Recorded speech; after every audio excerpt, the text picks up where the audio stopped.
আপনাকে কি বিএনপি জামাত ক্ষমতায় এনেছে না ছাত্র জনতা এদেশের জনগণ এনেছে? তাহলে আপনি যে এই যে দীর্ঘ সময় ধরে বিএনপি জামাত এনসিপির পেছনে দফায় দফায় বৈঠক করলেন বা অন্যান্য রাজনৈতিক দলগুলো নিয়ে এই যে কোটি টাকা খরচ করলেন এবং এটাকে বাড়ালেন, বাড়ন্ত করলেন, শেষমেশ কি করলেন?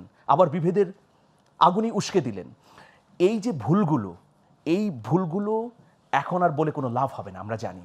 কিন্তু এর অবশ্যই দায়ভার নিতে হবে। কেন?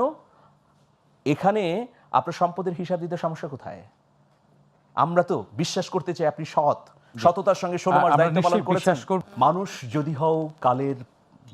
যদি হও আদিম পাথর, ভাঙবে কিভাবে তবে কালের বিবর। আমাদের ভেতর থেকে যদি উপলব্ধি জাগ্রত না হয় তাহলে এই সমাজটা ভালো হবে না। রাজনীতিবিদদের জন্য খুবই পরীক্ষার একটা সময়। 16 বছর এত শক্তিশালী দম্ভ ভরে যারা রাজত্ব করেছিলেন তাদের পতন হয়েছে। বারবার এই চিত্রগুলো আমাদের সামনে ভেসে ওঠা দরকার। আজকে আমি যিনি ক্ষমতায় যেতে চাইছি অথবা যারা বিরোধী দলে যাবেন, প্রত্যেকেরই 16 বছরের ফ্যাসিবাদীদের পরিণতিটাকে সামনে যদি রাখেন ভালো হয়। দেখুন মিশরে কি হয়েছে, 40 বছরের শাসন ন্যাক্কারজনকভাবে অবসান হয়েছে গণ অভ্যুত্থানের মধ্য দিয়ে। তিউনিসিয়া, আমাদের উপমহাদেশে যদি দেখি শ্রীলঙ্কায় কি হলো, এই যে নেপালে কি হলো। তো দেখুন আমাদের রাজনীতিবিদরা যদি উপলব্ধি না করেন যে ওয়েলফেয়ার পলিটিক্স আমাদের করতে হবে তাহলে খুবই বিপত্তি।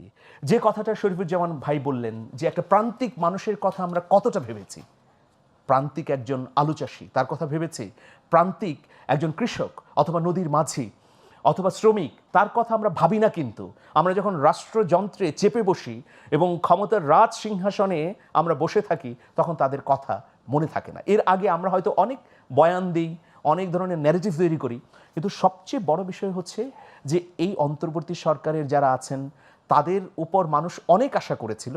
অনেক আশা কেন করেছিল জানেন? যে রাজনীতিবিদরা এখনো স্টিল নাও এটা বিশ্বাস করেন রাজনীতিতে শেষ কথা বলে কিছু নেই। মানে আজকে আপনাকে আমি ঘৃণা করছি, কালকে আমার প্রয়োজনে আমি গলাগলি করব। তাই তো হলো 1975 সালে যে রাজনৈতিক দলটি আওয়ামী লীগের মূল প্রতিপক্ষ ছিল জাসদ অভিযোগ করলো যে তাদের 34,000 নেতাকর্মীকে হত্যা করা হয়েছে। সেই জাসদের প্রধানই আবার আওয়ামী লীগের মন্ত্রিসভার সদস্য হলেন।